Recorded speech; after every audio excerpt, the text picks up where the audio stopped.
Friends, if you want to watch the super hit movie Caught Stealing, 2025, in English, then you must like this video and stay with us until the end. If you are visiting our channel for the very first time, do not forget to subscribe to our channel because we always bring you exciting and informative videos about the latest movies, upcoming blockbusters, and everything related to the world of cinema. In today's video, we are going to talk about a highly anticipated and much talked about movie titled Caught Stealing, 2025. This is a film that has already created a strong buzz among movie lovers, critics, and fans of intense drama and gripping storytelling. We will share with you everything you need to know about this movie, including its story background, the journey of how it was made, and the many interesting facts from behind the scenes that will give you a deeper understanding of the project. In this video, you will also get complete guidance about where you can watch this movie once it is released and what platforms or theaters are expected to feature it first. We will explore the technical departments that worked on this project because every great movie is the result of collaboration between skilled professionals behind the camera. From the direction to the cinematography, from the art design to the music composition, every department has played a vital role in shaping Caught Stealing into what it is today. We will talk about the pre-production phase where the script was developed, the planning was done, and the cast and crew were finalized. Pre-production is often a critical stage in any film because this is where the foundation is laid for what you eventually see on screen. The producers, directors, and writers spend a significant amount of time ensuring that the story was engaging and the characters were compelling, and we will share a few insights about that process. Then we will move on to the filming phase, where all the hard work of pre-production turns into action on set. Caught Stealing, 2025, was shot in multiple locations that perfectly matched the tone and setting of the story. The filming process included both practical effects and modern techniques that helped bring realism and intensity to the scenes. From what we know so far, the director placed a strong emphasis on authentic performances and naturalistic action sequences to make the audience feel as though they are part of the unfolding events. We will also take a closer look at the post-production phase, which includes editing, sound design, visual effects, and color grading.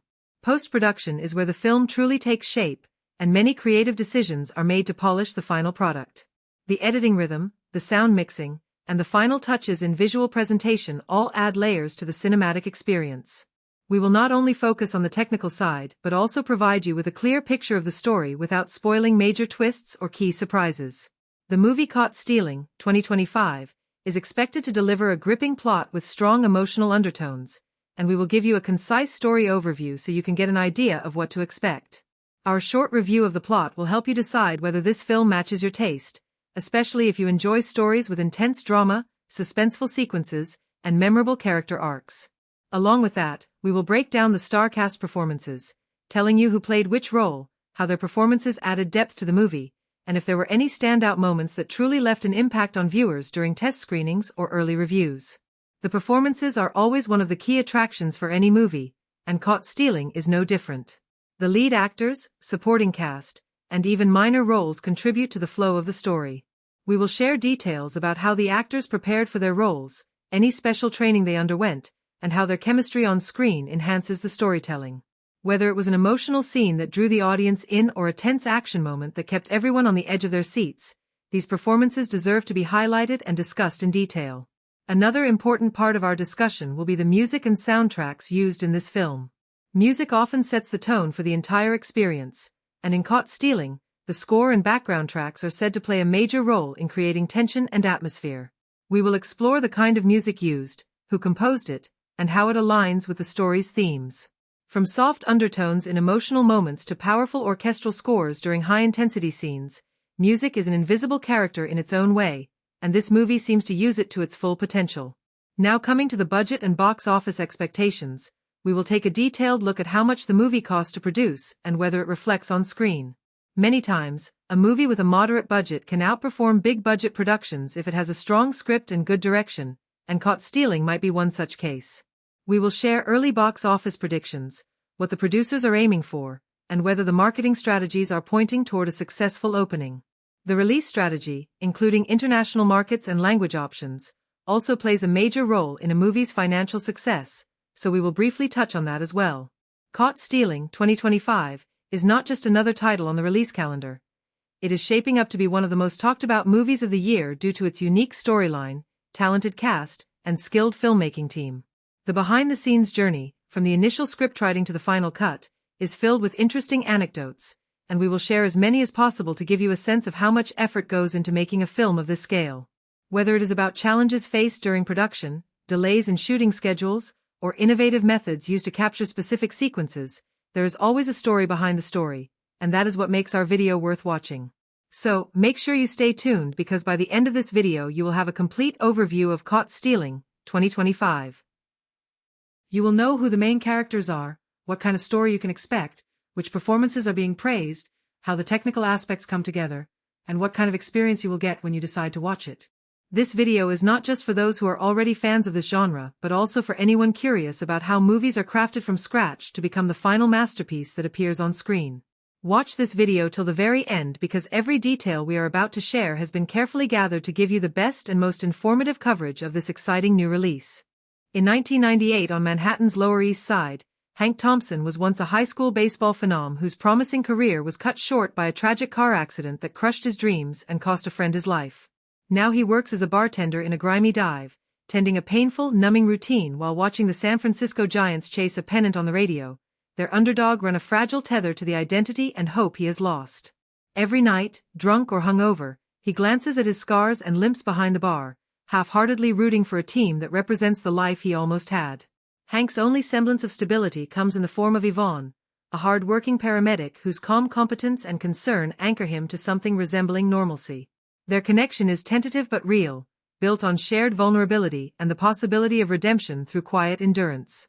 Then one evening his erratic punk neighbor Russ, a mohawked Brit played by Matt Smith, asks Hank a favor that spirals into catastrophe. Russ, claiming he must travel for personal reasons, leaves Hank to watch his cat for a few days. It seems like a simple quid pro quo between neighbors, but it pulls Hank into a grotesquely chaotic wrong man nightmare. Shortly after, Russian mobsters show up at Hank's bar and beat him mercilessly, demanding a key they believe he has. The beating is brutal, leaving Hank hospitalized with a ruptured kidney and who knows what else. The catch is that Hank has no idea why they are after him, but from that point on, he is trapped in a deadly hunt. The key, a small innocuous object left behind by Russ, becomes the locus of suspicion, a MacGuffin that powers the film's escalating absurdity and violence. What follows is a nightmarish odyssey through New York's criminal underworld. Hank is pursued not only by Russians but also by Orthodox Jewish enforcers played by Liev Schreiber and Vincent D'Onofrio, whose polite menace masks lethal intent. He is also dogged by Detective Roman, played by Regina King, a sharp and relentless cop who suspects Hank knows more than he's letting on. A Puerto Rican gangster nicknamed Colorado, portrayed by Bad Bunny, lurks in the mix, weaving swagger and unpredictability into the chaos. Around the edges, supporting characters like Griffin Dunn's weary bar owner Paul and Carol Kane's eccentric Bub, who delivers a quietly comical Yiddish observation, layer dark humor and eccentric texture into the film's grim tapestry. As the violence unfolds through cramped basements, dingy corridors, labyrinthine walk-ups, and crowded bodegas, tensions twist tighter. A dinner scene that should have been a negotiation turns into a bloodbath. A chase through alleys echoes with gunfire and the crackling giants broadcast on a distant radio, its sound an ironic lullaby amid doom.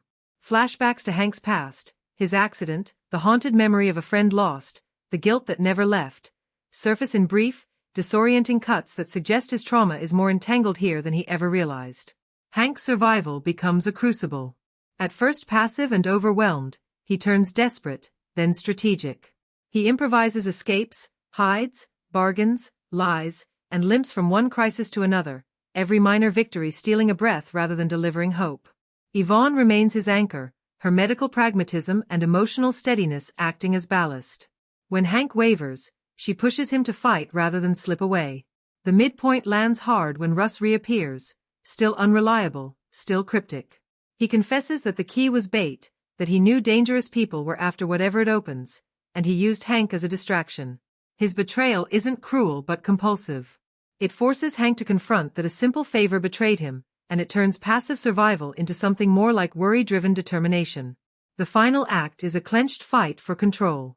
In a cramped backroom or alley, Hank orchestrates a nerve-wracking showdown. The audience is pulled by cross-cut tension, melodic cues building from discordant murmurs to full-throttle mayhem. Gangsters collide, allegiances shatter, and the key finally delivers, though not in the way anyone expected. Whether the hidden fortune it unlocks matters less than the act of losing it, slipping it from greedy hands, and walking away with teeth gritted and limbs bleeding. In the film's closing beat, Hank stands somewhere elevated, maybe a rooftop, maybe the back of a truck, watching the city's night pulse beneath him.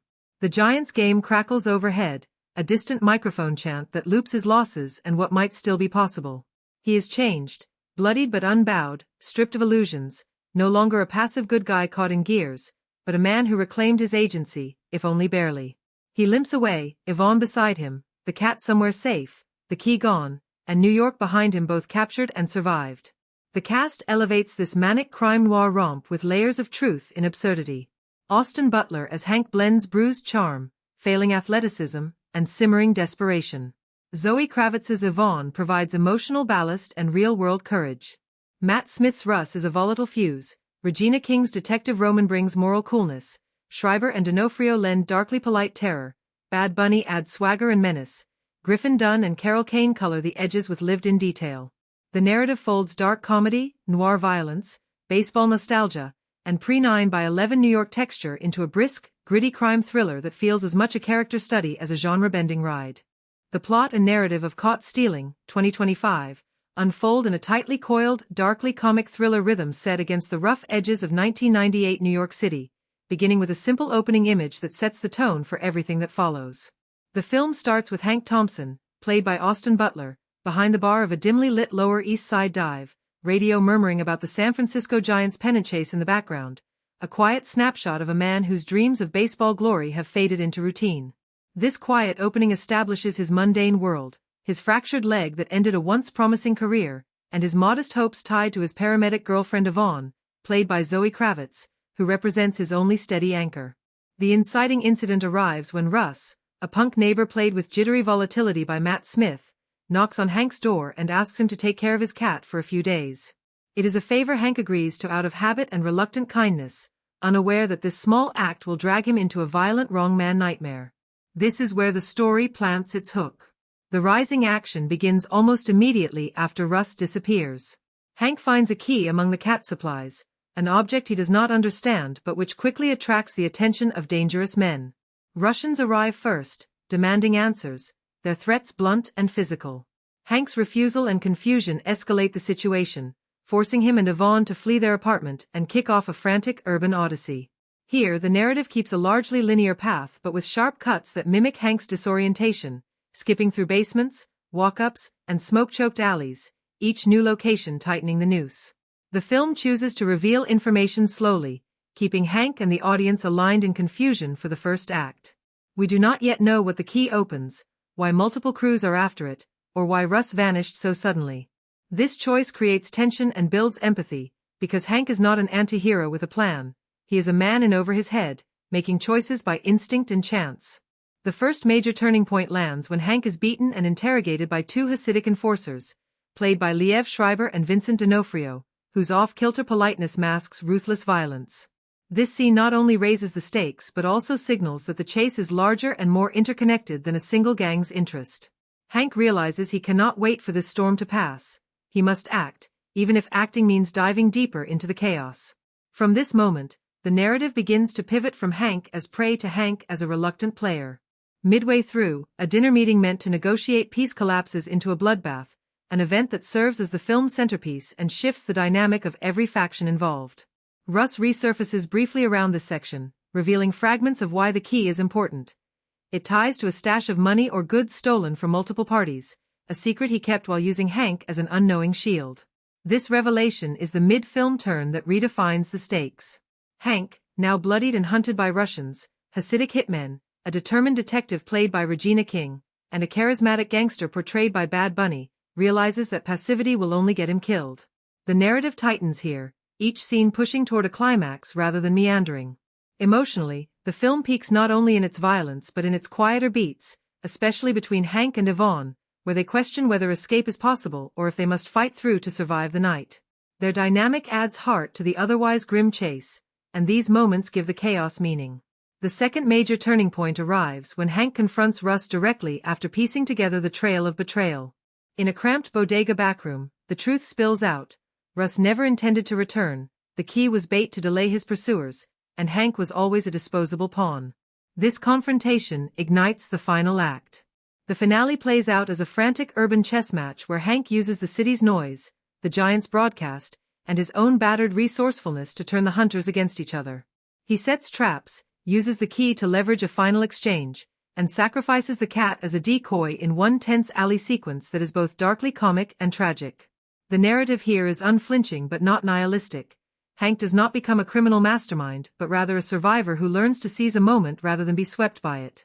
The film closes with him on a rooftop listening to the crackle of the Giants' game, bruised and bandaged, Yvonne by his side, the key finally irrelevant as the loot burns or vanishes in the chaos below. This ending reflects the story's choice to leave deliberate gaps. We never fully see the contents of the stash or every hand behind the conspiracy, and that omission works because the emotional journey is about Hank reclaiming agency, not tying every thread. The narrative is largely linear but filled with abrupt transitions and fractured sequences that mimic the paranoia of being hunted in a city that does not care. Key scenes that should not be missed include the initial cat handoff that seems harmless but sets the dominoes falling, the interrogation with Schreiber and D'Onofrio that blends menace with absurd civility, the chaotic dinner bloodbath that marks the mid-film pivot, and the final rooftop moment where survival feels both hollow and heroic. Each moment exists for more than plot. They reveal character, underline the theme of survival in a city of predators, and explore how ordinary people get weaponized by forces they never asked to confront. In the end, Caught Stealing crafts its narrative as a bruising odyssey where a broken ex-athlete becomes a reluctant survivor, where humor curdles into horror, and where the beats of a baseball game become the unlikely heartbeat of a desperate night. In Caught Stealing, 2025, the film's tension and dark humor hinge as much on character development as on its violent twists and urban chase. At its center is Hank Thompson, played by Austin Butler, a once promising baseball player whose career collapsed after a devastating injury. When the story begins, Hank is a man defined by inertia tending bar in a Lower East Side dive, clinging to the predictable rhythm of shifts and baseball broadcasts. His desires are modest: to keep his head down, enjoy a quiet life with his paramedic girlfriend Yvonne, played by Zoë Kravitz, and maybe recapture some sense of purpose through the Giants' pennant run on the radio.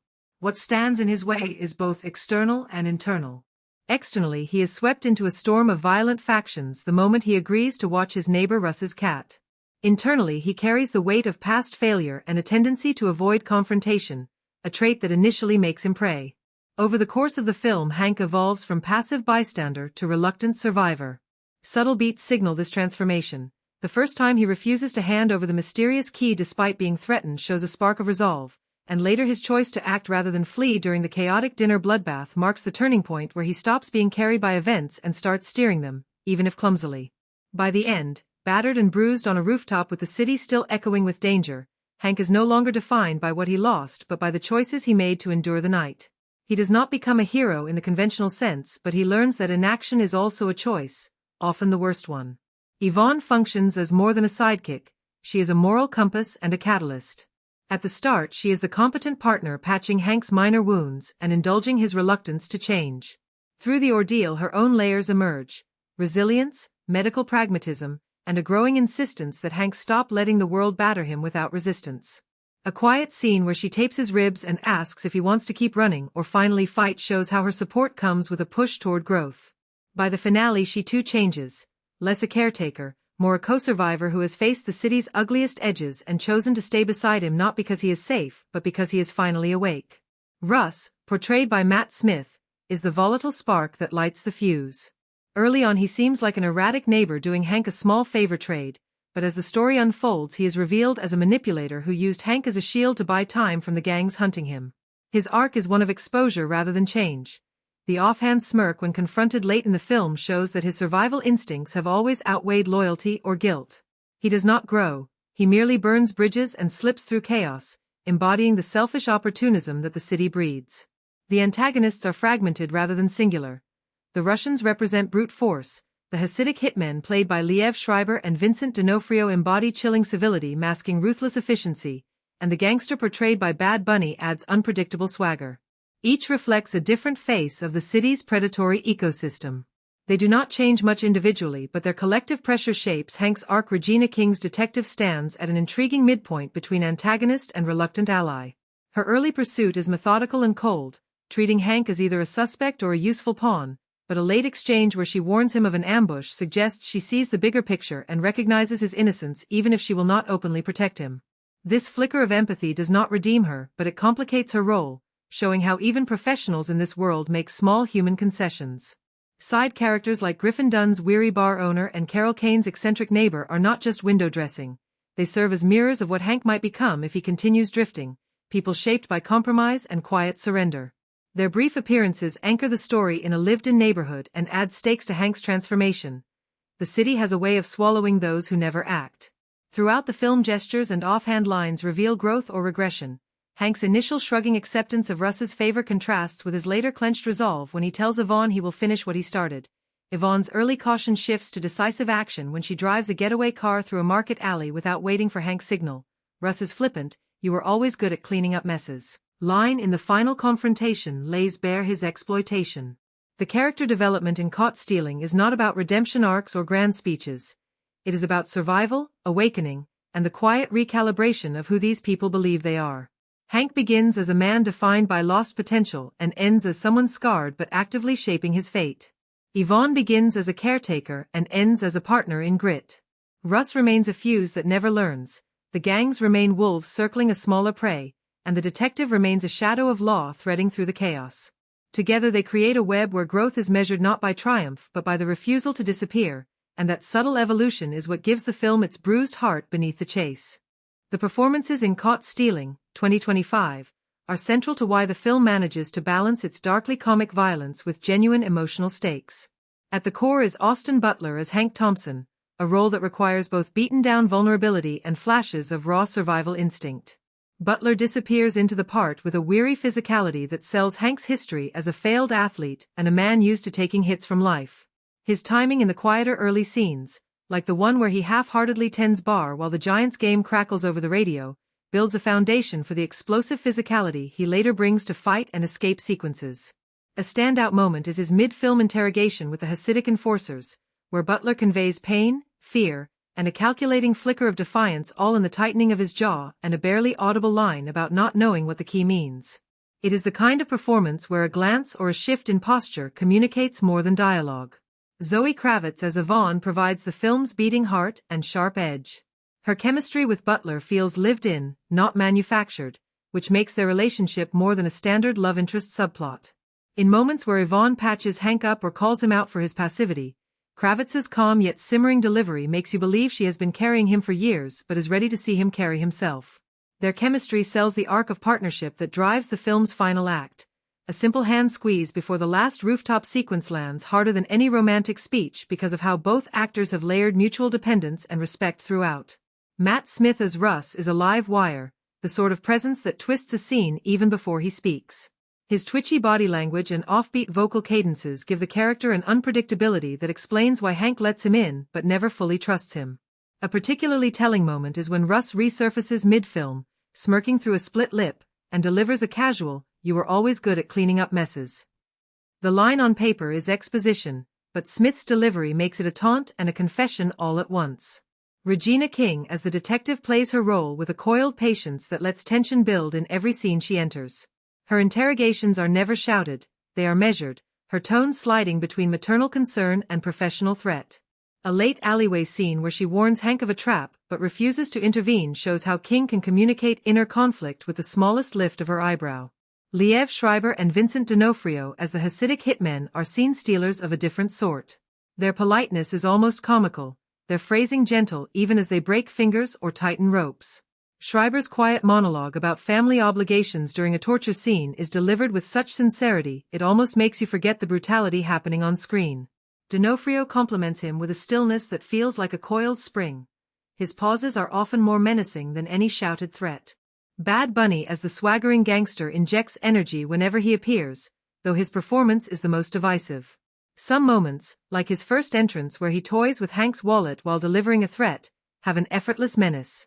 Others feel slightly out of step with the film's grounded brutality, as if his charm sometimes overrides the danger the script wants to convey.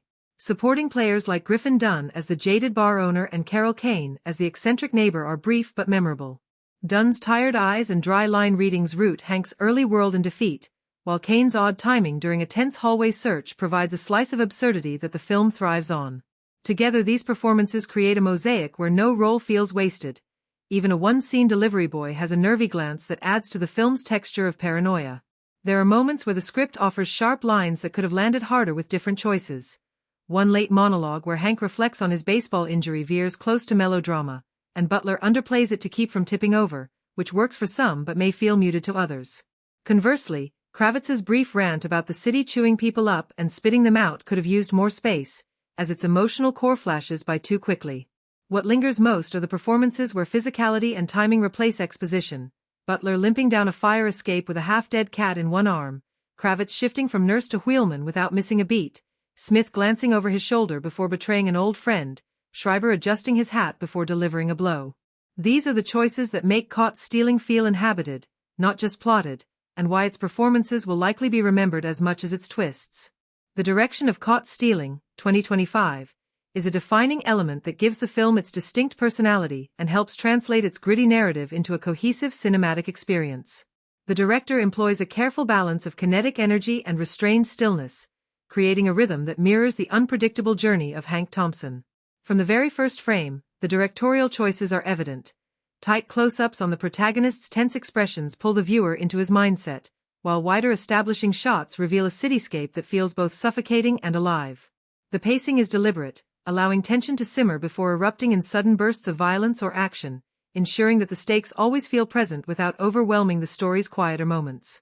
One of the director's most notable stylistic choices is the use of long tracking shots during chase sequences. Rather than cutting rapidly, the camera follows Hank through claustrophobic alleyways, dimly lit bars, and crowded streets, giving the audience a sense of being relentlessly pursued alongside him. This technique heightens immersion and underscores the cat-and-mouse nature of the plot. In contrast, moments of introspection or emotional revelation are often framed in static, lingering shots that allow actors to breathe within the scene, revealing vulnerability without overt exposition. The director also shows a clear grasp of how to build atmosphere through lighting and color palette. Neon glows and shadow-heavy interiors dominate the visual language, hinting at noir influences while maintaining a modern aesthetic. This choice supports the film's themes of moral ambiguity, survival, and the thin line between predator and prey. The use of dim, confined spaces further emphasizes Hank's entrapment, both by circumstance and by his own past choices. Guidance of actors is another strength. The performances feel lived in rather than staged, a testament to the director's ability to foster an environment where actors can explore their characters' complexities. Subtle gestures, such as a lingering glance or a moment of hesitation before pulling a trigger, are magnified by the director's focus on human detail. Even supporting players are given moments that flesh out their roles, preventing them from becoming mere background noise in a story centered on desperation and betrayal. However, the direction is not without its risks. At times, the film lingers too long in moments of contemplation, slightly disrupting the momentum built by its high-stakes narrative. These slow passages may appeal to viewers invested in character psychology, but could feel like drag for those expecting a more relentless thriller. Some abrupt tonal shifts, particularly when moving from violent confrontations to brief flashes of dark humor, may strike certain audiences as uneven. Yet these choices also contribute to the film's unpredictable edge. One particularly confident directorial decision lies in how the climax is staged. Instead of opting for an overblown spectacle, the director pulls the camera close, focusing on raw performances, ragged breathing, and the emotional fallout of violence rather than the violence itself. This restraint allows the ending to feel both intimate and explosive, leaving a lasting impression not because of its scale but because of its emotional resonance. In essence, the director's vision is one of controlled chaos. Every shot, from a gritty street-level pursuit to a quiet moment of reflection, feels like part of a unified plan to show how an ordinary man becomes ensnared in extraordinary danger. The result is a film that bears the mark of a director who is unafraid to let silence speak, who trusts the audience to read between the lines, and who is willing to experiment with pacing and visual tension to deliver a story that lingers beyond its final frame. The cinematography of Caught Stealing, 2025, is one of the strongest elements that shapes the film's identity, turning a gritty crime narrative into a visually charged experience that lingers long after the credits roll. From the very first frame, the visual language sets the tone with a moody yet deliberate use of light and shadow, hinting at the moral gray zones the characters inhabit. The film opens with a wide shot of a rain-slicked street at dawn, the camera holding still just long enough to immerse the audience in the city's bleak texture before gliding forward with a subtle tracking movement that feels like a slow breath, inviting us into its world. This choice of opening movement is a clear signal that the cinematography here is not just about decoration, it is about guiding the audience's emotional rhythm. The use of framing throughout the film demonstrates a careful balance between intimacy and detachment.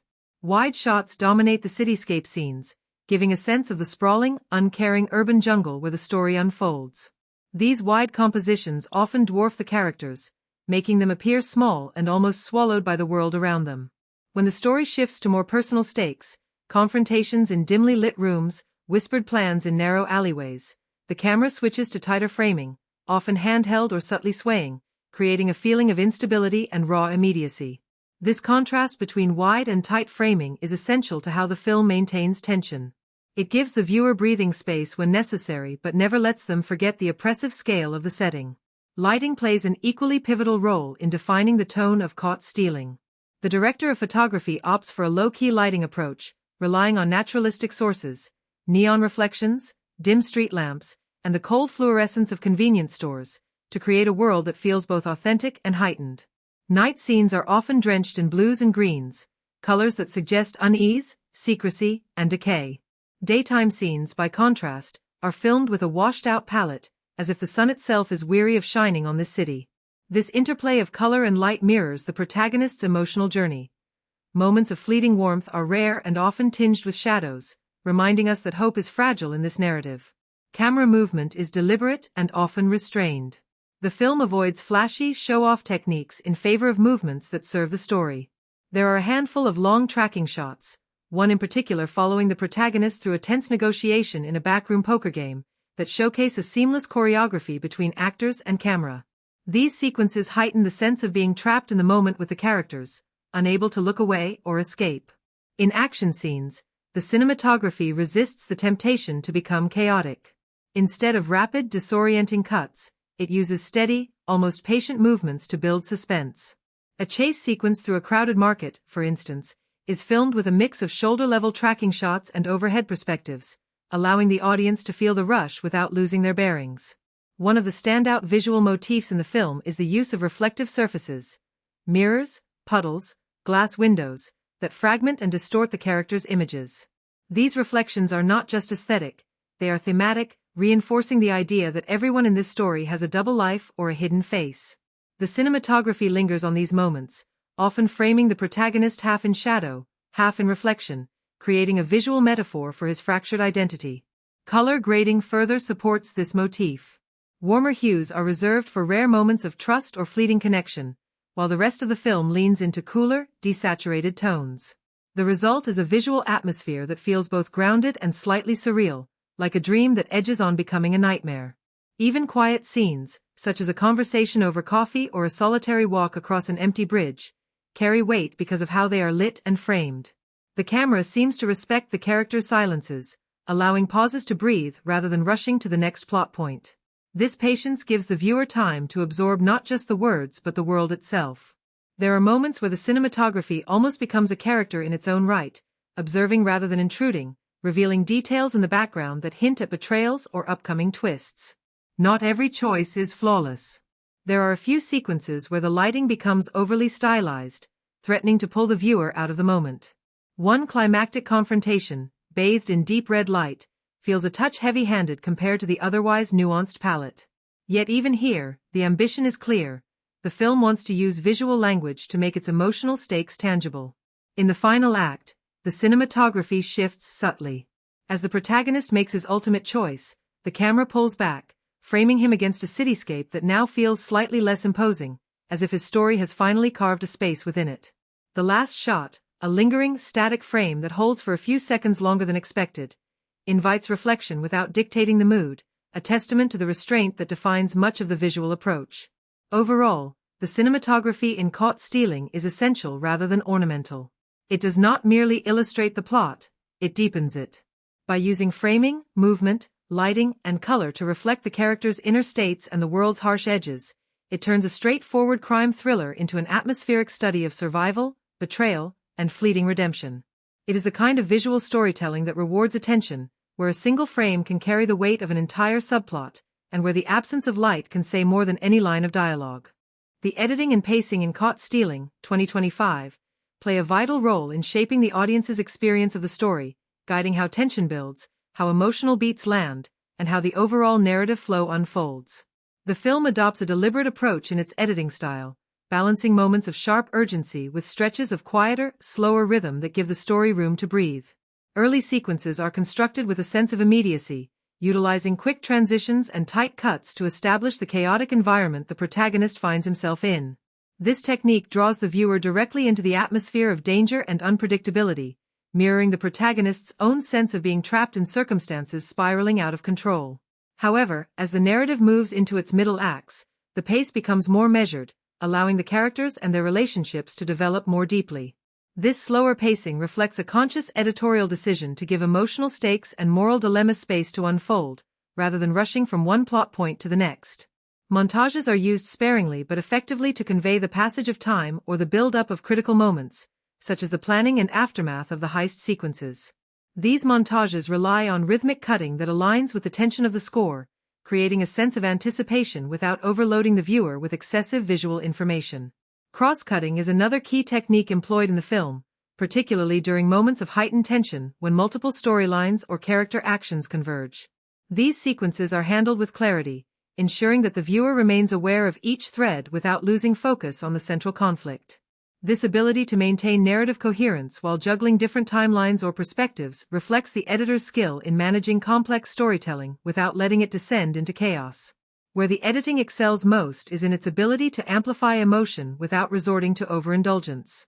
There are instances where the film chooses silence over sound, lingering on a character's expression or a still moment rather than cutting away too soon.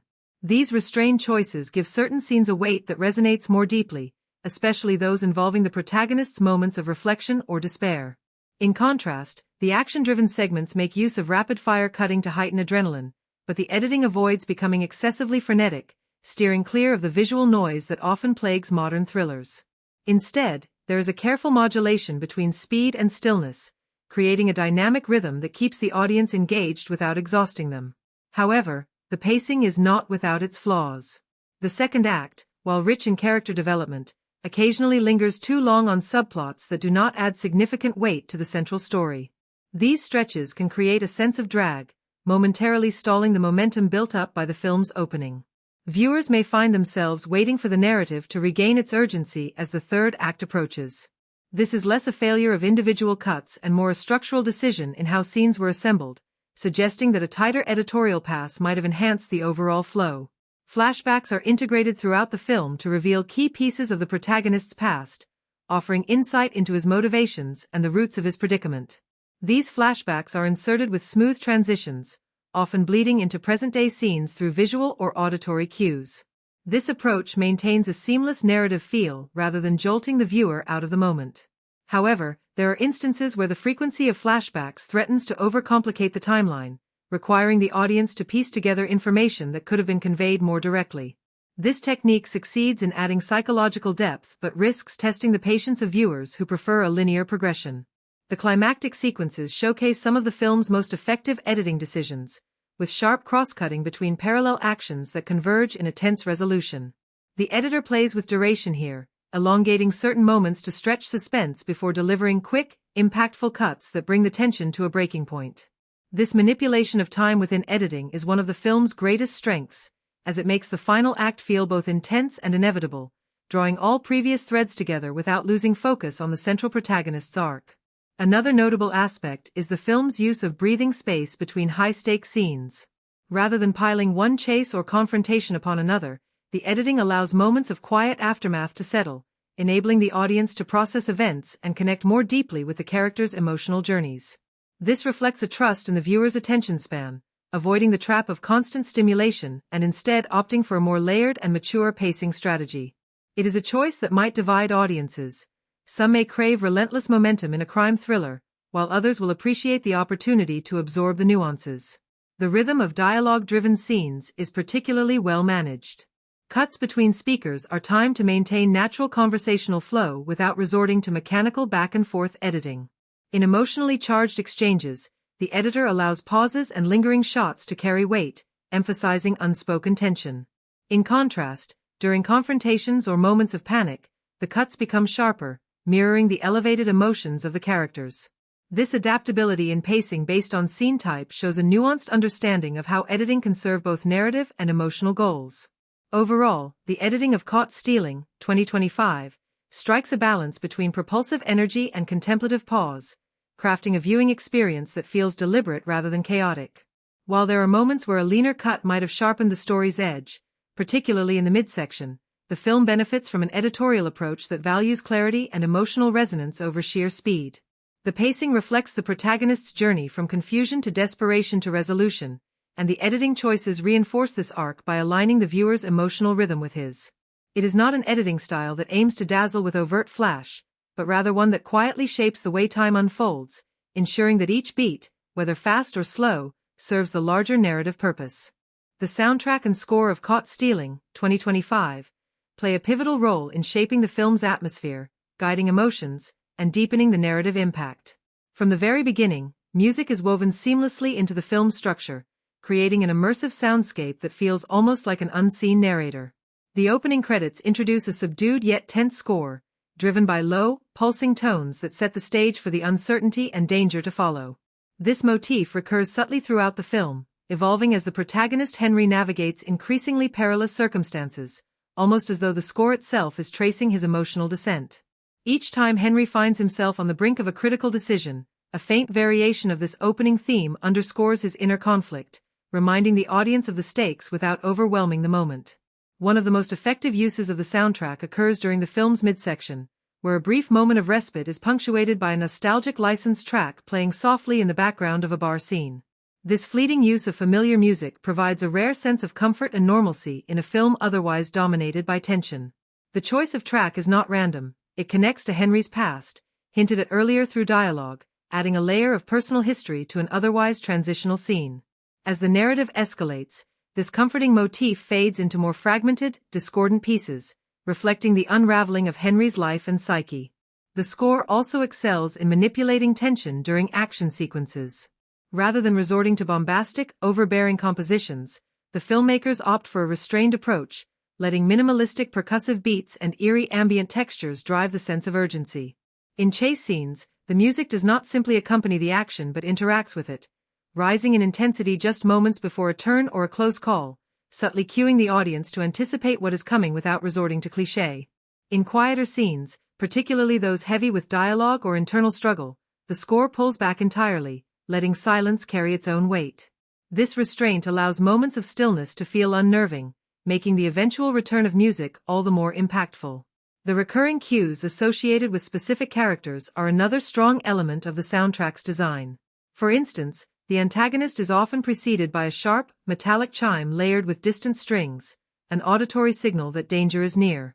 This motif is used sparingly but effectively, becoming a psychological trigger for the audience without feeling forced.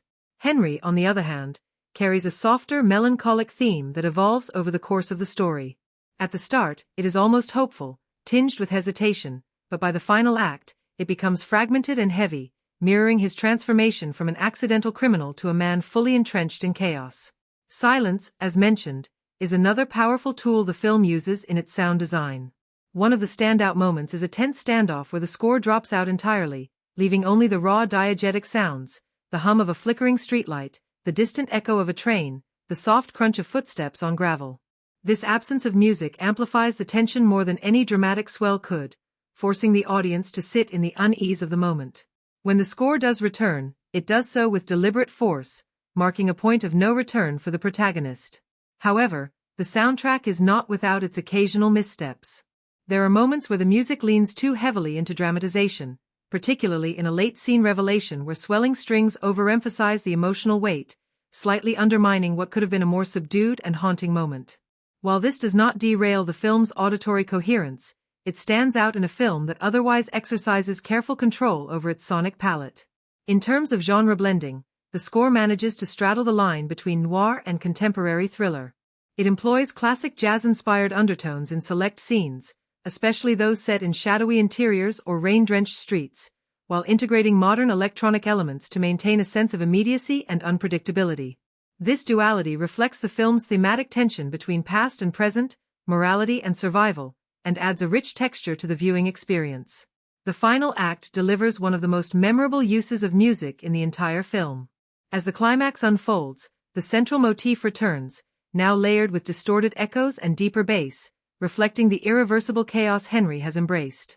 The closing sequence uses music almost like a eulogy, soft, unresolved, and haunting. It lingers well into the credits, leaving the audience with a sense of unfinished business and emotional residue. The choice to avoid a triumphant or cathartic resolution in the score aligns perfectly with the film's tone, making the ending more poignant. Overall, the soundtrack and score in Caught Stealing, 2025, are not merely decorative, they are integral to the storytelling.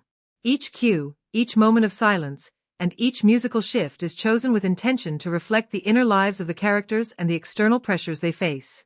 It succeeds in making the film feel alive, breathing, and constantly on edge. The best scenes are those where music is almost invisible, working beneath the surface to manipulate emotion without drawing attention to itself, while the most memorable are those where it steps forward, becoming an emotional compass that points the audience exactly where the narrative wants them to feel. In this way, the music is not just an accompaniment but a co-author of the story, leaving a lingering impression long after the screen goes dark. Caught Stealing, 2025, is a film that operates on multiple levels beyond its central plot, offering a layered exploration of human nature, morality, and the consequences of choices made under pressure. At its heart, the movie delves deeply into themes of identity and the struggle of the individual against a system that often feels oppressive, unpredictable, and merciless. The protagonist, Hank Thompson, is not just a man caught in a criminal web. He is a man caught between who he was, who he is forced to become, and who he fears he might turn into. This identity crisis forms the emotional backbone of the film. His decisions, often reactive and desperate, reflect a tension between survival instinct and moral compass, asking viewers to consider how far they might go when survival hangs in the balance. Revenge is another dominant thread that pulses through the story. Several characters in the film act out of vengeance, whether in the form of personal vendettas or larger retaliatory cycles within the criminal underworld. This revenge is rarely clean or cathartic. Instead, it is messy, often misdirected, and more destructive than redemptive. The film suggests that revenge rarely provides closure, it only deepens wounds and pulls people further into a spiral of violence. Through Hank's encounters with figures from his past and present, the narrative explores how revenge poisons relationships, corrupts intentions, and leaves a trail of consequences that cannot easily be undone. Redemption serves as a counterweight to revenge. Amid the chaos, the movie repeatedly asks whether a man like Hank, who is neither entirely innocent nor entirely guilty, can redeem himself. His arc is littered with chances to escape, to do better, and to choose differently, and each moment of hesitation or resolve shapes his path toward a fragile form of redemption. This theme resonates most powerfully in the quieter moments of the film, where Hank reflects not only on his own failings but also on the fleeting possibility of starting over. The message seems to be that redemption is never a clean slate, it is a series of imperfect choices made with the weight of one's past always present. Power dynamics are also central to the story. The film portrays the underbelly of a world where money, violence, and influence dictate survival. Characters jockey for control not just over resources but over each other, using intimidation, loyalty, and betrayal as tools. Hank, caught between forces far larger than himself, is a figure who embodies how powerless individuals can become when trapped in systems designed to consume them. Yet paradoxically, the film also shows how small acts of defiance or cunning can shift these dynamics, even if only temporarily. Fear runs like an undercurrent beneath all these themes, shaping choices and silencing reason. It drives impulsive decisions, fuels betrayals, and often blinds characters to the bigger picture. Hank's fear, of death, of failure, of becoming the very thing he despises, pushes him forward, but it also traps him in cycles of reaction rather than strategy. Love, in its various forms, offers brief glimmers of humanity amidst this grim backdrop.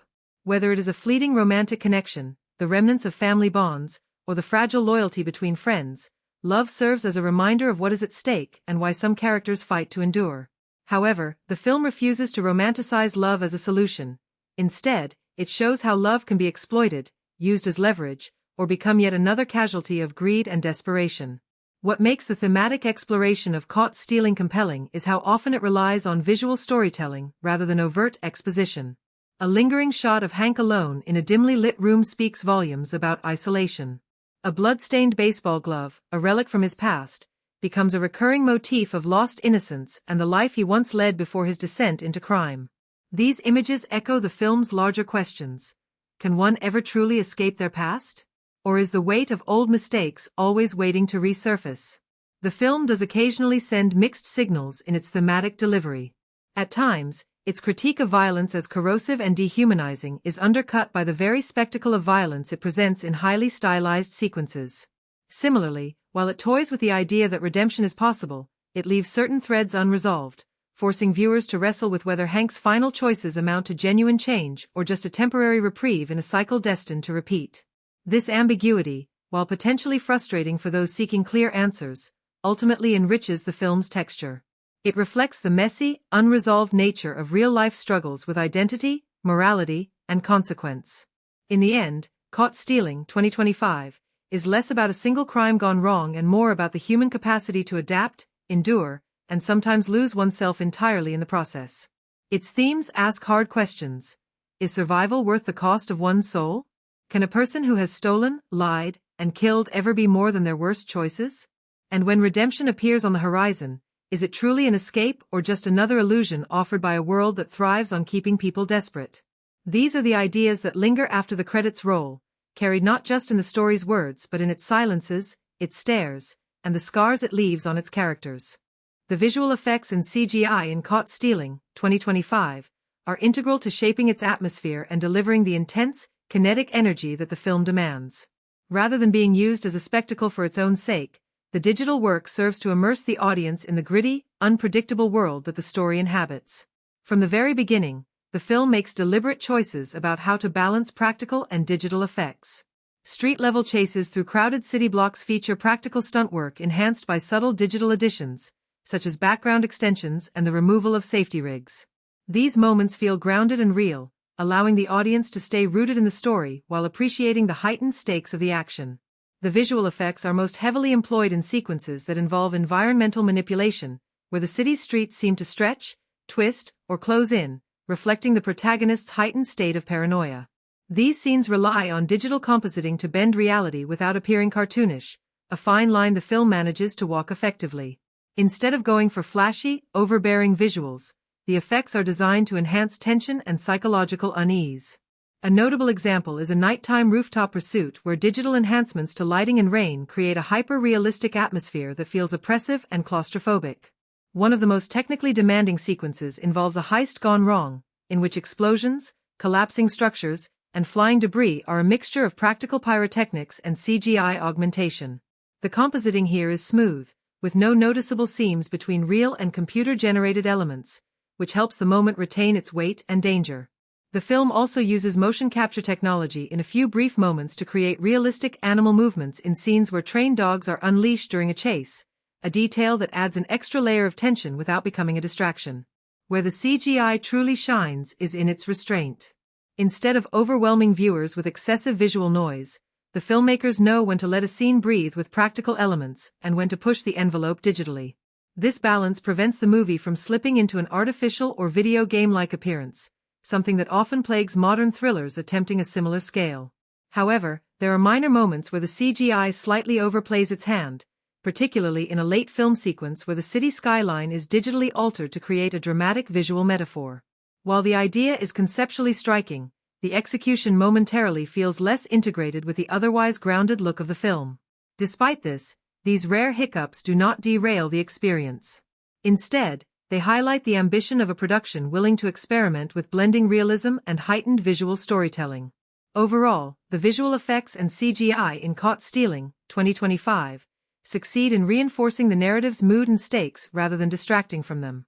They act as an invisible hand guiding the audience through intense moments, providing weight and texture to the world without ever fully revealing the mechanics behind them.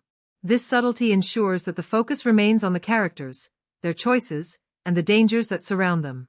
Set design and location choices in Caught Stealing, 2025, are crucial elements that shape the film's world and immerse viewers in its atmosphere. Each set feels like it holds a story within it, whether it is a cramped urban apartment with peeling wallpaper and mismatched furniture or a sprawling exterior that captures the scope of the narrative. The production team appears to have invested significant thought into how every room, street, or alleyway reflects the lives of the characters who move through them. Small details like the wear on a sofa, the clutter on a table, or the faded posters on a wall reveal not just aesthetic choices but the history and socio-economic layers of the world being portrayed. These elements create an environment that feels lived in rather than staged, making the story's backdrop feel more organic and convincing. The film strikes a balance between practical locations and studio-built sets, using each strategically to enhance mood and storytelling. Real locations often carry a natural imperfection and unpredictability that adds to the film's authenticity, while controlled studio environments allow for precision in lighting, framing, and movement. For example, intimate indoor sequences might have been built on a soundstage to achieve the exact visual tone needed, while wide exterior shots benefit from real-world textures, graffiti on a neglected wall, uneven pavement, or the shifting light of a late afternoon. This mix allows the director to craft scenes that feel both cinematic and grounded. Props and set dressing further support this sense of place, with objects chosen not just for visual appeal but for narrative significance. A chipped mug, an old clock that no longer works, or a stack of unread letters can tell the audience something about the characters without a word being spoken. These small details become part of the storytelling fabric, adding depth and encouraging viewers to scan the frame for clues about relationships, past events, or emotional states. The production design avoids excess. It does not overwhelm with unnecessary decoration but instead uses meaningful touches to build a layered world. Locations in the film also serve as emotional landscapes, reflecting character arcs and thematic concerns. A bustling city street might underline chaos and desperation, while a quiet rural setting could mark a moment of retreat or reflection. Transitions between these spaces help map the journey of the protagonist, making the world itself feel like an active participant in the narrative. The contrast between confined, shadowy interiors and open, exposed exteriors might also mirror shifts in vulnerability, safety, or freedom as the plot unfolds. Ultimately, the set design and locations in Caught Stealing, 2025, are not just passive backdrops but integral to the film's tone and rhythm. They enhance authenticity, guide the viewer's emotional response, and provide a canvas for both subtle and dramatic moments to unfold. By grounding the story in textured, thoughtfully crafted spaces, the production design ensures that the film's world feels as layered and complex as the characters inhabiting it. The dialogue and script of Caught Stealing, 2025, serve as the backbone for the film's narrative rhythm, shaping how characters interact and how themes are delivered. The dialogue varies between sharp and purposeful in some scenes, and overly direct in others, creating an uneven experience at times. In its best moments, the script uses naturalistic conversation to reveal not only what the characters want but also what they fear and hide. There are exchanges where a simple line carries weight far beyond its surface meaning, hinting at deeper motives or unspoken histories. These are the moments where subtext thrives, and the audience is invited to read between the lines rather than be told outright. In other sections, however, the dialogue occasionally slips into exposition-heavy territory, where characters explain plot points or emotional stakes that the viewer has already inferred, which slightly reduces the tension and discovery. Several lines stand out as emblematic of the film's tone, balancing grit with flashes of vulnerability. Conversations in tense moments often double as narrative engines, pushing the story forward while simultaneously revealing fractures in relationships or exposing hidden truths. The way a character hesitates before delivering a crucial piece of information or chooses to remain silent speaks as loudly as a well-crafted monologue. Silence plays an important role throughout the script, often used to convey loss, regret, or suppressed rage more effectively than words could. One particularly impactful sequence features an argument that breaks down not with loud shouting but with an unfinished sentence, leaving the implication to linger in the viewer's mind. The script also experiments with layered dialogue, where two characters talk over each other or pursue different emotional goals within the same exchange. This creates a sense of realism and mirrors the messy nature of human interaction. It also provides the actors with material that feels lived in rather than rehearsed. At its strongest, the writing trusts the audience to keep up without spoon-feeding every detail. This is evident in scenes where a casual remark later echoes as foreshadowing or where a minor disagreement subtly sets up a major conflict. On the weaker side, there are moments where dialogue becomes clumsy, especially when it leans too heavily into telling rather than showing. Some supporting characters suffer from this the most, delivering lines that feel more like narrative necessities than genuine conversation.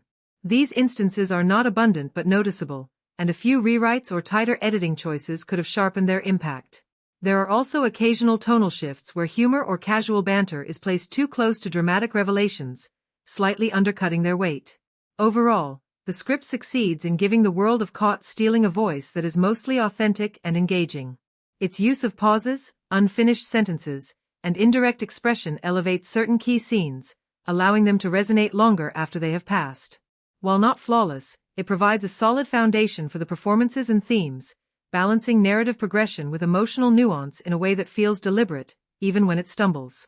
Genre execution in Caught Stealing, 2025, plays a significant role in how the film connects with its audience and positions itself within its chosen category. The film appears to draw heavily from its primary genre while incorporating touches of other styles to create a more layered experience. Whether it is positioned as a crime drama, a thriller, or a hybrid that borrows from both, the execution of its genre elements is critical in setting the tone and shaping the audience's expectations. One of the first things noticeable is how the movie sets up its world according to the rules of its main genre. The pacing in the early stages establishes a tense and brooding atmosphere, allowing the audience to feel the stakes and anticipate the kind of twists or confrontations that are typically associated with a thriller or crime drama. The film seems aware of the beats that audiences have come to expect: moments of rising tension, sudden shifts in fortune, and the gradual unmasking of motives. Yet it also appears to make an effort to avoid feeling like a formulaic retread, introducing narrative diversions and character-based developments that help it stand apart from conventional entries in the same field. One of the strongest aspects of its genre handling is the way it uses suspense not merely for the sake of shock, but to deepen the emotional impact of the story. Rather than relying on constant action or sensational twists, the film often builds tension through character decisions and the consequences that follow. This approach aligns well with what viewers often appreciate in modern crime thrillers, a balance between plot mechanics and human drama. However, the film does not completely abandon the staples of its genre. There are still moments of sudden violence or high-stakes confrontations that punctuate the narrative and remind viewers of the world its characters inhabit. These moments tend to arrive at carefully chosen intervals, suggesting that the filmmakers wanted each burst of intensity to feel earned rather than gratuitous. Where Caught Stealing, 2025, takes a more daring approach is in how it bends certain genre conventions to its own ends. There are instances where the narrative slows down to explore intimate or seemingly mundane aspects of the characters' lives, which might risk frustrating viewers who come expecting a relentless pace. Yet these detours enrich the world and lend a sense of realism that many fast-moving thrillers lack. In this way, the film honors the spirit of its genre, where tension and danger often lurk beneath the surface, while expanding the emotional palette available to the story. Fans of traditional crime stories might notice that some classic beats are still present. The betrayal that sets off a chain reaction, the tense negotiation scenes, the inevitable collision between protagonist and antagonist. These moments ground the film in familiar territory, ensuring that it does not alienate its core audience. The clichés it manages to avoid are as telling as the ones it embraces. There is little reliance on overly convenient plot devices or exaggerated villain monologues, for instance.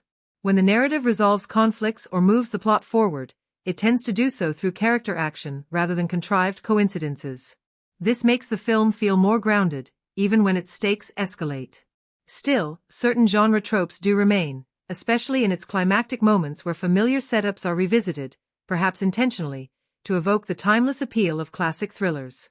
Whether this is seen as homage or lack of originality will depend on the viewer's perspective, but the execution rarely feels lazy or uninspired.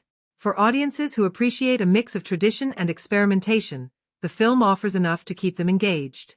It respects the core ingredients that define its genre: tension, moral ambiguity, and escalating stakes, while sprinkling in enough fresh choices to avoid predictability. Those looking for something entirely revolutionary may find that the film leans too much on established beats at times, but for many viewers, this balance between familiarity and subtle reinvention will be satisfying. By the end, Caught Stealing, 2025, does not seek to redefine its genre entirely, but it does show a willingness to stretch its boundaries, to linger in quieter moments, and to give its characters the space to breathe. This, in turn, makes the moments of intensity more impactful and ensures that its execution feels deliberate rather than mechanical. The choices made in terms of tone also influence its genre identity. Rather than going for a flashy, over-stylized approach that many modern thrillers adopt, the film opts for a more restrained and sometimes gritty realism. This makes the stakes feel heavier and the consequences more immediate. It also complements the moral complexity that often defines the genre, where heroes and villains are rarely as simple as they seem. In some ways, The restraint may risk alienating viewers who expect constant adrenaline, but it rewards those who are willing to invest in atmosphere and character nuance. Ultimately, the film's genre execution can be described as a careful dance between meeting expectations and nudging them in new directions. It provides the thrills, confrontations, and moral stakes that define its category, but it does so while maintaining a grounded sensibility that reflects its thematic intentions. The result is a film that feels aware of the lineage it belongs to yet comfortable in carving its own small niche within it. The social and cultural commentary in Caught Stealing, 2025, carries a noticeable weight that shapes how the film resonates with its audience. Rather than delivering its message through overt speeches or forced exposition, the film allows themes to emerge naturally from its story and characters. One of the central threads in its commentary revolves around the divide between wealth and survival, with the narrative examining how far individuals will go when society leaves them with limited choices. The film explores how desperation fuels actions that might otherwise seem unthinkable, positioning its characters in moral gray areas that feel deeply tied to the present climate. There are hints of critique toward institutional structures that perpetuate inequality, though these are not always spelled out, leaving much of the interpretation in the hands of the viewer. This subtle approach keeps the film from feeling didactic while still allowing its commentary to linger after the credits roll. Cultural representation also plays a significant role, as the film features characters from varied backgrounds whose experiences intersect with broader societal pressures. Some scenes reflect on issues of trust, belonging, and survival in environments where systems often fail the vulnerable. These moments feel timely, especially in how they mirror conversations happening off-screen about justice and the uneven weight of consequences depending on one's social standing. However, there are points where the film edges close to simplifying certain dynamics for the sake of pacing, occasionally brushing past the more nuanced aspects of systemic problems. While this streamlining keeps the story lean and forward-moving, it risks underplaying the full complexity of the issues it touches. There are also undercurrents about the cost of loyalty and the fragility of relationships shaped by social pressures. Characters often act out of necessity rather than ideology, which grounds the commentary in human impulses rather than abstract politics. This can make the film feel more accessible to a broad audience, as it invites reflection without demanding that viewers align with a specific stance. At the same time, this restraint may leave some viewers wishing for bolder statements or sharper indictments, especially in scenes where the stakes of the larger system are implied but never directly challenged. What works in the film's favor is its ability to embed social critique within its atmosphere rather than treat it as a separate layer. The cityscapes, interactions, and choices made by the characters all carry a faint echo of the pressures shaping their world. In moments where the commentary aligns seamlessly with the plot, it elevates the stakes and adds texture to the narrative. In other places, the film opts for ambiguity over confrontation, which can either be seen as a mark of sophistication or a missed opportunity depending on the viewer's expectations.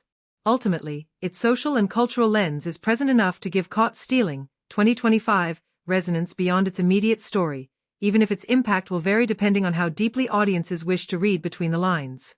Audience engagement in Caught Stealing, 2025, depends heavily on how the film crafts its moments of tension, surprise, and emotional resonance. The scenes that make viewers gasp are often the ones where stakes escalate quickly, where a character makes an unexpected move, or when a revelation shifts the entire perception of the plot. Laughter can come from sharp, well-timed dialogue or ironic turns in the story that release the built-up tension. Emotional weight is carried by quieter, character-driven scenes, moments of regret, vulnerability, or sacrifice that linger beyond the runtime. Crying is more likely when the narrative connects deeply to the personal journeys of the characters, showing them lose something meaningful or finally achieve something they have fought for against the odds. Debate arises when the film leaves threads deliberately open-ended or morally ambiguous, prompting discussions about character decisions or alternative outcomes. Signature moments that encourage repeat viewing are often those packed with layered details, clues in the background, symbolic choices, or performances that reveal more on a second watch. These moments do not only move the plot forward but create a sense of anticipation for audiences wanting to revisit them to catch what they might have missed the first time. Emotional hooks in Caught Stealing, 2025, are likely tied to relationships between characters, alliances that form or fracture under pressure, betrayals that feel both shocking and inevitable, and sacrifices that challenge the audience's expectations of who is safe or expendable. Action-driven sequences may be designed to impress visually, but their true lasting power comes when they intertwine with personal stakes, making the spectacle matter because the characters matter.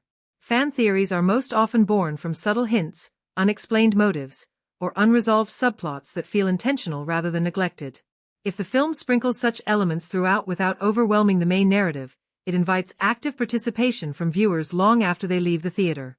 Rewatchability hinges on how rewarding it feels to revisit those moments, whether the foreshadowing clicks more clearly, the dialogue gains new meaning in hindsight, or the performances reveal small gestures and expressions that once seemed trivial but now hold weight. Scenes that become gift or widely shared usually balance dramatic punch with visual memorability, a look between two characters that says more than a monologue, a single frame that encapsulates the essence of a twist, or a line that resonates with a universal feeling of triumph, betrayal, or relief. The key is authenticity. When the audience senses that these moments were crafted with intention rather than as mere viral bait, their engagement feels earned and lasting.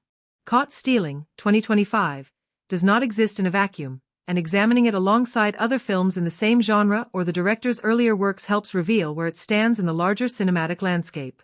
For audiences familiar with the genre, it is natural to compare the pacing, narrative structure, and tone to predecessors that set benchmarks or redefined certain expectations.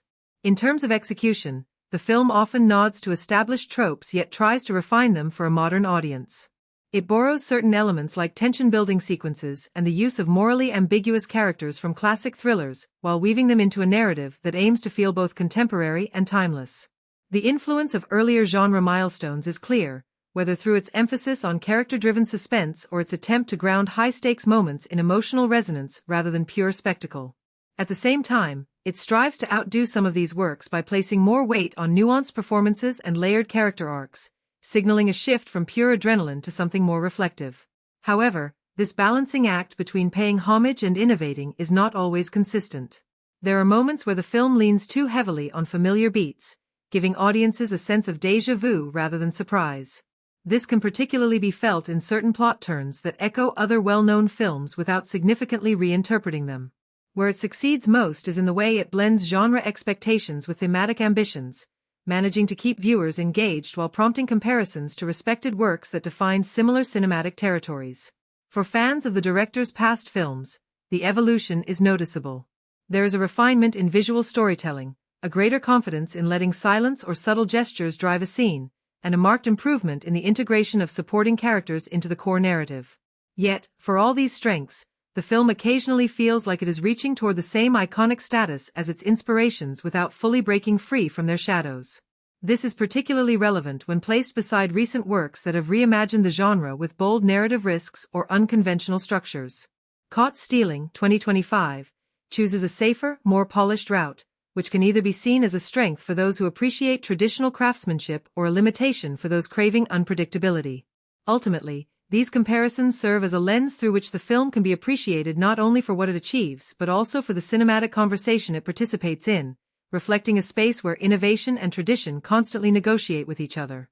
Symbolism and metaphors in Caught Stealing, 2025, play a crucial role in deepening the narrative and enriching the emotional and thematic layers of the story. The film uses recurring images, carefully chosen objects, and deliberate color palettes to communicate ideas that go beyond the dialogue.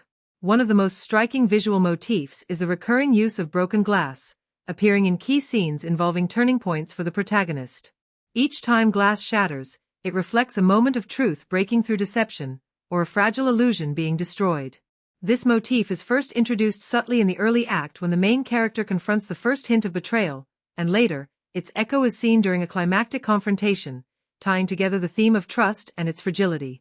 The use of color throughout the movie is also symbolic. Warm tones dominate scenes of supposed safety and camaraderie, often suggesting a false sense of comfort, while colder hues such as blue and gray emerge in moments of realization, solitude, or moral compromise. This shift in palette not only tracks the emotional journey of the protagonist but also signals to the audience when the narrative is moving toward greater tension or disillusionment. Objects, too, carry metaphorical weight. A recurring pocket watch, for example, symbolizes both the pressure of time and the inescapability of fate.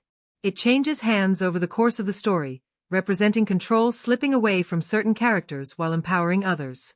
In one pivotal moment, the watch stops ticking during a heated exchange, underscoring the theme that time, trust, and chance are often intertwined. Metaphors extend into the film's spatial design as well. The cityscape is portrayed as a maze, with narrow corridors, dead ends, and ever-shifting pathways that mirror the protagonist's own psychological entrapment. Rooftops and elevated spaces are used as symbols of fleeting freedom or moral high ground, while underground settings suggest secrecy, corruption, and the weight of concealed truths. These locations are not random. They act as visual metaphors for the decisions characters must make and the consequences of those decisions. The filmmakers also employ weather as a recurring symbolic device. Rainfall tends to accompany revelations or moments of cleansing, while dry, oppressive heat often marks periods of moral stagnation or looming danger. The interplay between light and shadow is another layer of metaphor, particularly in the way shadows are cast in interrogation scenes or moments of deception, hinting at the duality of the characters involved. One of the more subtle symbolic threads involves the repeated appearance of caged birds in the background of certain scenes. At first, they seem like environmental detail, but as the story progresses, their presence becomes a metaphor for characters trapped by their own choices or by forces beyond their control. The moment when one of these cages is left open during a late-act sequence serves as a quiet but profound statement about liberation, sacrifice, or the illusion of escape. Even dialogue carries metaphorical weight, with certain phrases being repeated by different characters, shifting in meaning depending on context and revealing the evolving dynamics between them. In this way, language becomes part of the symbolic framework, not just a tool for exposition. The film does not always resolve its metaphors neatly, and that ambiguity is part of its appeal. Some objects and images reappear in the final act without explicit explanation, leaving the audience to wonder whether they signify closure or the persistence of unresolved tensions. This intentional lack of resolution invites viewers to interpret their meaning based on personal perspective, making the film ripe for discussion and rewatching. By layering these symbols and metaphors across visual, auditory, and narrative elements, Caught Stealing, 2025, rewards attentive viewers who notice these details on subsequent viewings. They elevate the film beyond a straightforward narrative, creating an experience where every glance at a background object, every color transition, and every recurring phrase contributes to a richer understanding of the story's deeper messages. Caught Stealing, 2025, exists as a standalone film but carries echoes of both genre traditions and contemporary cinematic trends, which situates it within a broader historical and cultural context. While it is not officially part of a franchise, the film frequently nods to tropes and visual motifs familiar from earlier crime thrillers and heist narratives, creating a sense of continuity with the cinematic lineage that precedes it. Longtime fans of the genre may recognize subtle homages in its structure, such as carefully choreographed theft sequences reminiscent of classic heist films, or morally ambiguous protagonists whose decisions drive the story forward. These callbacks function as Easter eggs, rewarding viewers familiar with genre conventions while still allowing newcomers to follow the narrative without prior knowledge.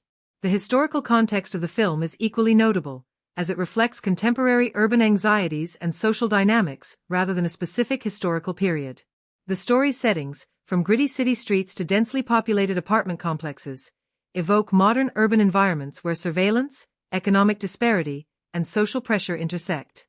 This grounding gives the film a sense of realism, even as it dramatizes events for narrative impact.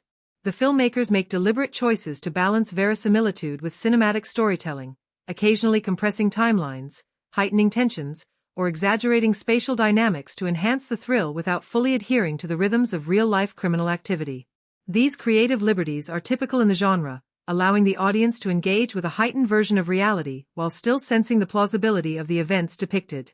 While the film does not continue a previous story or set up a direct sequel, it positions itself within an ongoing conversation about crime thrillers and heist narratives. Its characters, plot structure, and visual language reference the evolution of the genre over decades, drawing on lessons learned from influential predecessors. The depiction of surveillance, technology, and urban infrastructure reflects current societal concerns, situating the film in a particular moment in time that resonates with contemporary audiences. The film also subtly comments on the moral and ethical dilemmas faced by individuals navigating systems that are often stacked against them, which adds a layer of historical relevance in the sense of reflecting societal trends and public discourse. Easter eggs for attentive viewers appear in the form of background details, recurring motifs, and character archetypes that mirror those found in earlier genre films.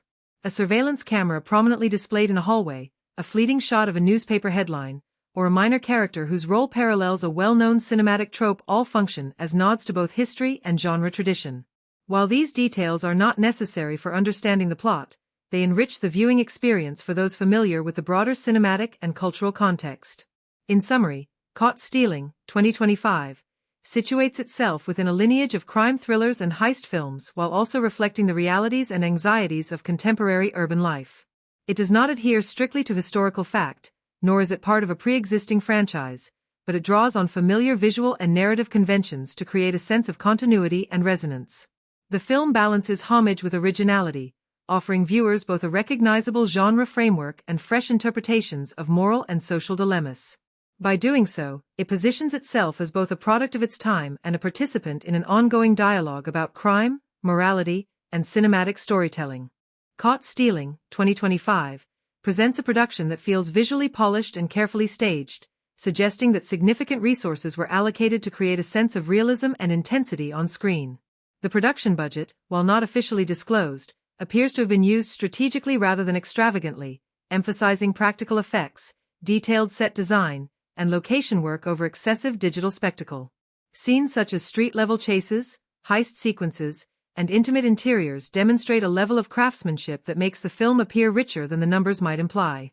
Lighting, costume, and production design are consistently applied, giving the film a cohesive and immersive visual identity that punches above its likely mid-range budget.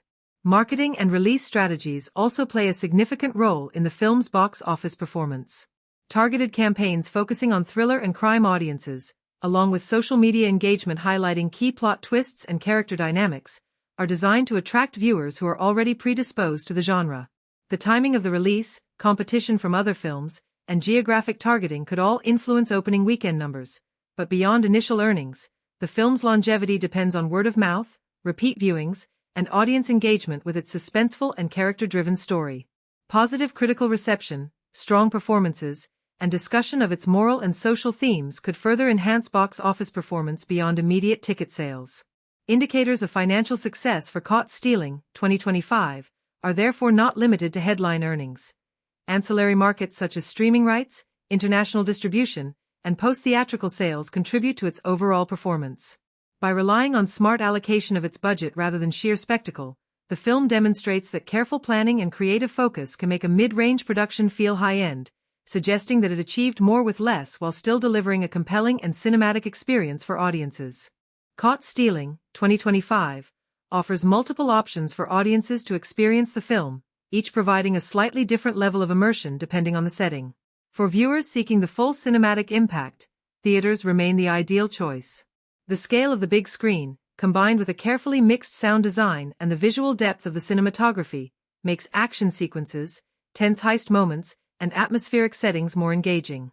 The shared experience of a theater audience can also heighten suspense and emotional resonance, making twists and character revelations land more powerfully. For those who prefer the convenience of home viewing, the film is expected to be available on major streaming platforms shortly after its theatrical run. Watching at home allows for flexible pacing, pausing, and replaying scenes to catch subtle visual cues, dialogue nuances, or symbolic details that might be missed in a single theater viewing. Using headphones can enhance immersion, especially during quieter or tension-filled sequences where the soundtrack and sound effects are critical to building suspense. A high-definition screen or projector will further replicate some of the cinematic feel, making home viewing an enjoyable alternative for audiences who cannot attend theaters. Rental or purchase for digital platforms offers yet another option, providing permanent access for repeated viewings. This is particularly beneficial for viewers who want to analyze the film's layered narrative, observe character development, or revisit key symbolic moments. Smaller gatherings with friends or family can also create a discussion-friendly environment, encouraging analysis and debate of moral choices, plot twists, and thematic elements. Ultimately, the best way to watch Caught Stealing, 2025, depends on the type of experience the viewer seeks. Theaters maximize spectacle and shared emotional engagement. Streaming provides accessibility and convenience with potential for focused, repeatable analysis, and digital purchase offers long-term access for fans who wish to revisit its complex story, performances, and visual details at their own pace. Each option allows audiences to engage with the film meaningfully, choosing the context that aligns with their preferences for scale, immersion, and reflection. If you enjoyed this video and would like us to provide reviews of every kind of movie, please remember to like, comment, share, and subscribe to our channel. Have a great day, and we'll see you in the next video. Goodbye.